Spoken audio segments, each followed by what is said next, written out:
ಹೇಳಿ. ಮೇಡಮ್ ನೀವು iPhone 16 Pro Max order ಮಾಡಿದಿರಲ್ಲ, ಅದಕ್ಕೆ ಆರ್ಡರ್ ಕೊಡಕ್ ಬಂದಿನಿ. ನಾನ್ ಆರ್ಡರ್ ಮಾಡಿದಿನ? ನಾನ್ ಮಾಡೇ ಇಲ್ಲಲ್ಲ. ಹಾ, ಆರ್ಡರ್ ಮಾಡಿಲ್ಲ? ನಿಮ್ ಹೆಸರೇನ್ ಹೇಳಿ? ಸ್ಫೂರ್ತಿ. ಒಂದ್ ನಿಮಿಷ ಇರಿ ಮೇಡಮ್, ಚೆಕ್ ಮಾಡ್ತೀನಿ. ಮೇಡಮ್, ಸ್ಫೂರ್ತಿ ಹೆಸರ ಮೇಲೆ ಆರ್ಡರ್ ಇದೆ ಅಲ್ಲ ಮೇಡಮ್? ಓ ಹೌದಾ, ಒಂದ್ ನಿಮಿಷ ಇರ್ರಿ ಅಣ್ಣ. ಒಂದ್ ನಿಮಿಷ ಇಲ್ಲಿ ಬಾ ಅಣ್ಣ. ಹಾ, ಏನ್ ಹೇಳು? ಜಲ್ದಿ ಬಾ ಅಣ್ಣ, ಹೇಳ್ತೀನಿ. ಒಂದ್ ನಿಮಿಷ ಇರು, ಬಂದೆ. ಅಣ್ಣ ನೀನ್ ಏನೇನ್ ಆರ್ಡರ್ ಮಾಡಿದ್ಯಾ? ಆರ್ಡರ್ ಬಂದಿದೆ? ಹಾ, ನಾನೇನ್ ಆರ್ಡರೇ ಮಾಡಿಲ್ಲ ಮೇಡಮ್. ಈ ಆರ್ಡರ್ ಪ್ರೀಪೇಡ್ ಆರ್ಡರ್ ಮೇಡಮ್. ಇದ್ರದ್ದು ಪೇಮೆಂಟ್ ಆಲ್ರೆಡಿ ಆಗ್ಬಿಟ್ಟಿದೆ. ನೀವು ಜಸ್ಟ್ 2000 ರೂಪೀಸ್ ಕೊಟ್ಟಿದ್ರೆ ಈ ಐಫೋನ್ ನಿಮ್ದೆ. ಓ ಅಣ್ಣ, ಇದೇನೋ ಚೆನ್ನಾಗಿದೆಯಲ್ಲ. 2000 ರೂಪಾಯಿ ಕೊಟ್ರೆ 1,00,000 ರೂಪಾಯಿ ಲಾಭ. ತಗೊಳ್ಳೋಣ? ಹಾ ಸರಿ ತಂಗಿ, ತಗೊಳ್ಳೋಣ. ಸರಿ ಅಣ್ಣ, 2,000 ಕೊಡು. ತಗೊಳ್ರಿ ಅಣ್ಣ, ತಗೊಳ್ರಿ ಮೇಡಮ್. Thank you madam.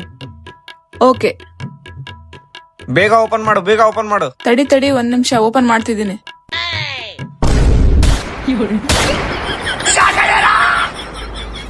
ಈ ವಿಡಿಯೋದಲ್ಲಿ ಬಕ್ರಾ ಯಾರಾದರಂತ ಕಾಮೆಂಟ್ ಮಾಡಿ.